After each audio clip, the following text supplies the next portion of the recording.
اللہ تعالیٰ نے فرمایا اور اللہ نے محبوب نے فرمایا کہ اے میرے بندے اگر تو دنیا کے کام نہیں آئے گا یعنی بے لوس کام نہیں آئے گا تو تیرا انسان کہلانے کا کوئی حق نہیں۔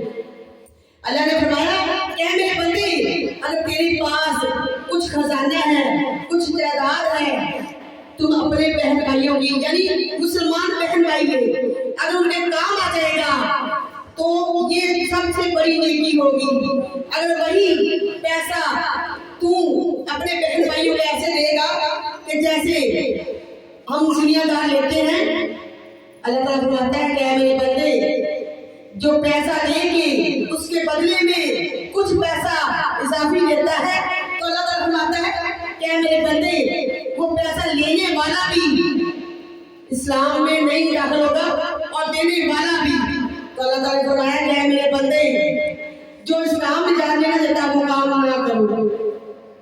تو میری پیاری بہنوں اللہ نے فرمایا سود دینا بھی حرام اور لینا بھی حرام۔ ہم لوگ اسلام سے باہر ہو جاتے ہیں، ہم مسلمان نہیں رہتے، اس لیے اللہ نے فرمایا کہ اے میرے بندے اے میری بندی تو وہ کام نہ کر جس کام سے میں منع کروں۔ تو میری پیاری بہنوں انسان کا کام تو ہو جاتا ہے، انسان یہ نہیں سوچتا کہ میرے ساتھ آگے قبر میں کیا ہونے والا ہے۔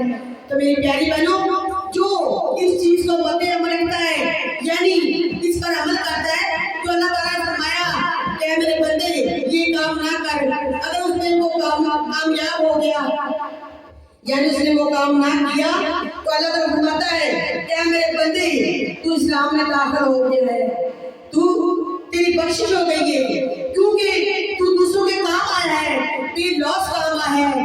تو اللہ تعالیٰ فرماتا ہے کہ اے میرے بندے تیرے لیے جنت راستہ کر دی گئی ہے، کیونکہ دنیا میں انسان آ گئے اگر انسانیت نہ دکھائے تو اللہ تعالیٰ فرماتا ہے وہ انسان نہیں۔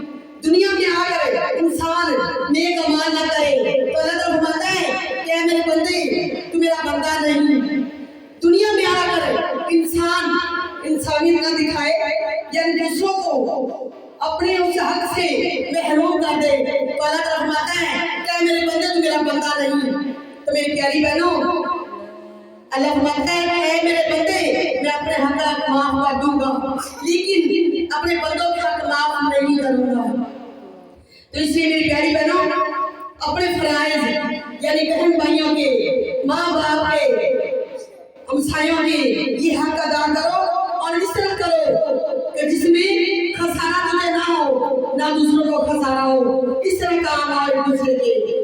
تو ہمسائے کا حق تو بہت زیادہ ہے اور بہن بھائیوں ماں باپ کا تو اس سے بھی زیادہ ہے۔ جو ماں باپ کو راضی رکھتا ہے اللہ تعالیٰ فرماتا ہے کہ میرے بندے میں اس میں راضی، میرا محبوب راضی۔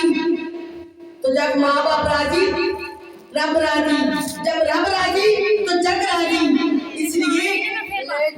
اس لیے کسی کا حق نہ کھاؤ، کسی کو دھوکہ نہ دو، کسی کے ساتھ ایسا نہ کرو کہ آگے جا کے تیرا جہنم انتظار کر رہی ہو۔ اس لیے میری التجا ہے سب بہنوں سے کہ اپنے آپ پر ظلم مت کرو، یہ اپنے آپ میں ظلم ہے۔ جب ہم کسی کے ساتھ ناانصافی کریں گے تو اپنے ساتھ ہی ظلم ہے، کیوں ہم ظلم کریں گے؟ اللہ تعالیٰ سے دعا ہے کہ اللہ ہمیں اسلام کے دائرے میں رہ کر اسلام پہ چلنے کی توفیق دے